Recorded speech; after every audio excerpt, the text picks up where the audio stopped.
Everyone, আসসালামু আলাইকুম। কেমন আছো আমার প্রিয় আপুরা? আশা করি সবাই ভালো আছো। আলহামদুলিল্লাহ, আমি এখন ভালো আছি। আর অনেক দিন পরে তোমাদের মাঝে নতুন একটা ভিডিও নিয়ে চলে আসলাম। তো এখন আর কি শরীরটা একটু সুস্থ আছে, তো ভাবছি যে মাঝে মাঝে তোমাদের সাথে একটা করে ভিডিও শেয়ার করব।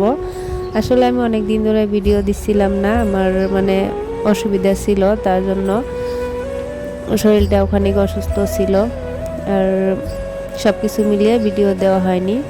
অবশ্য ভিডিওগুলো আমি করে রেখেছি কিছু কিছু, আর এডিটিং করা হয়নি, ভয়েস দেওয়া হয়নি। তো এখন ওই যে গলাটা একটু বসে গেছে, বুঝতে পারছো তোমরা আর কি। তো আজকে সকাল সকাল আর কি আমি বানাবো পুরি আর ঘুগনি। তার জন্য আর কি আটাটা আমি ভালো করে মেখে একটা ডো বানিয়ে ডোটা আর কি ঢেকে রেখে দিলাম। তারপর আমি চা বানালাম, চা বানিয়ে যে টস ছিল, তো টস দিয়ে তোমাদের ভাইয়া আর আমি চা খেয়ে নিলাম। মেয়ে এখনও ওঠেইনি ঘুম থেকে। তো আর এদিকে আমি রাত্রে এই যে এটা আর কি ভিজিয়ে রেখে দিয়েছিলাম বুটটা, ঘুগনি বানাবো তার জন্য। তো এখন আর কি যে ভিজেও গেছে, আর আমি ভালো করে ধুয়ে পরিষ্কার করে তারপর আর কি প্রেসারে সেদ্ধ বসিয়ে দিলাম। দিয়ে আর কি যে লুচি বানাবো তার জন্য লেচি কেটে নিলাম। কেটে আর কি অল্প একটু তেল দিয়ে আর মেখে আরও অল্প একটু টাইম রেখে দেব। দিয়ে তারপর আর কি আমি পুরিগুলো বানাবো। তো চলো, অনেকদিন পর ভিডিও আপলোড দিতেছি, আশা করছি ভালো লাগবে। পুরো ভিডিওটার সাথে থাকবা, সবার কাছে অনুরোধ রইল। তো আমি ক্যামেরা অফ করে লুচিগুলো সব বেলে নিলাম, নিয়ে তারপর আর কি ভেজে নেব। আর ওদিকে আর কি ঘুগনিটা হয়ে আসলো, সেদ্ধ হয়ে গেছিলো। আমি যে এই কড়াইটার ভিতরে সোমবার দিয়ে দিয়েছি, দুটো শুকনো মরিচ আর রসুন আদা এগুলো সব কিছু দিয়ে সোমবার দিয়ে দিয়েছি, আর বলকও উঠে গেছে। এখন আর কি এটাকে আঁচটা অল্প একটু কমিয়ে দিয়ে তারপর আর কি রেখে দিব। আর এই চুলাটাতে আমি পুরি ভাজার জন্য তেল আর কি গরম করে নেব, নিয়ে তারপর পুরিগুলো ভেজে নেব।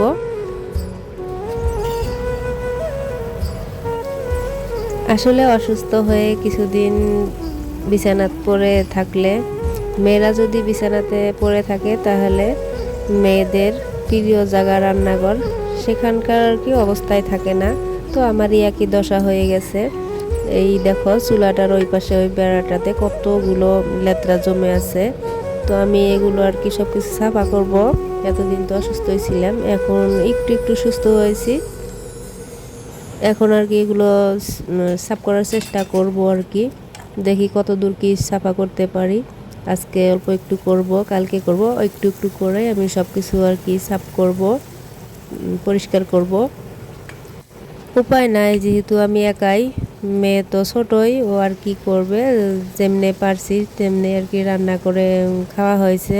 গ্যাসটারও অবস্থা নেই, ঘরেরও অবস্থা নেই, মানে সেই যাতা একটা অবস্থা হয়ে গেছে। বিছানা থেকে উঠে আবার ওইগুলো করে আবারও অসুস্থ হয়ে না পড়লে হলো। তো যাই হয় কাপুরা, দোয়া করবা যাতে আর অসুস্থ না হয়।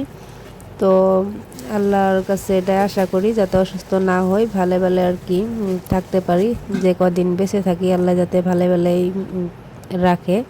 তো সবাই দোয়া করবা। আর এই দেখো আমার পুরিগুলো ভাজা হয়ে গেছে, আর মেয়েকে আজকে আমি এই পুরি দিয়ে দেব স্কুলে টিফিন হিসাবে। তো মেয়েকে বলছিলাম আর কি নিয়ে যাবে নাকি, ও উঠে পড়েছে অলরেডি। উঠে আর কি ব্রাশ ট্রাশ করে নিল, আর এদিকে আমি বাটির ভিতরে আর কি বাড়ছিলাম, বেড়ে আর কি তোমাদের ভাইয়াকে ডাক দেব এসে যাতে খেয়ে যায়। তো ও আর কি চা খেয়ে চলে গেছে, মানে রাস্তাত বোধহয় গেছে। দেখি বাড়ি অল্প একটু ঠান্ডা হোক, আসলে খাবে। তো কে কে খাইতে পছন্দ করো, সবার আর কি দাওয়াত, চলে এসো, আমি রান্না করে খাওয়াবো। আর এই কদিন আমি আপুদের ভিডিও ভালো করে দেখতেও পারিনি, অল্প একটু করে দেখেছি। কত আপুর ভিডিও দেখিনি, এরকম একটা অবস্থা। তো আমি আর কি খাওয়াটা শেষ করে তারপরে যে এখানে চলে আসলাম আমাদের ঘরের এখানে। দেখো আমার এই ছোট্ট বাগানটা ছিল, সব কিছু ভেঙে একদম পরিষ্কার করেছে। এখানে আর কি আসা যায় না, গাছ গুজালি দিয়ে ভর্তি হয়েছিল, একদম অবস্থা কেরাসিন হয়ে গেছিল। তো তার জন্য তোমাদের ভাইয়া সব গাছ কেটে দিয়েছে, কয়ে তো জঙ্গলের ভিতরে সাপ চলে আসবে, আর ওই ওখানে সাপও বের হয়েছিল, আর ওই জন্য আর কি গাছগুলো সব কেটে দিয়েছে, ঝোর হয়ে আসছিল। আর এই একটা গাছ রাখছে, এটা আর কি এই যে দেখো সুন্দর করে শসা ধরে আছে, সেজন্য আর কি এটা আমি কাটতে দিইনি। আর এদিকে আমার এই যে পিঁপা গাছে অনেক ধরেছে। আর তোমাদের ভাইয়া ময়নাকে স্কুলে রেখে তারপর বাড়িতে চলে আসছিল, এসে আর কি ভাত খেয়ে তারপর আর কি ডিউটিতে চলে গেছে।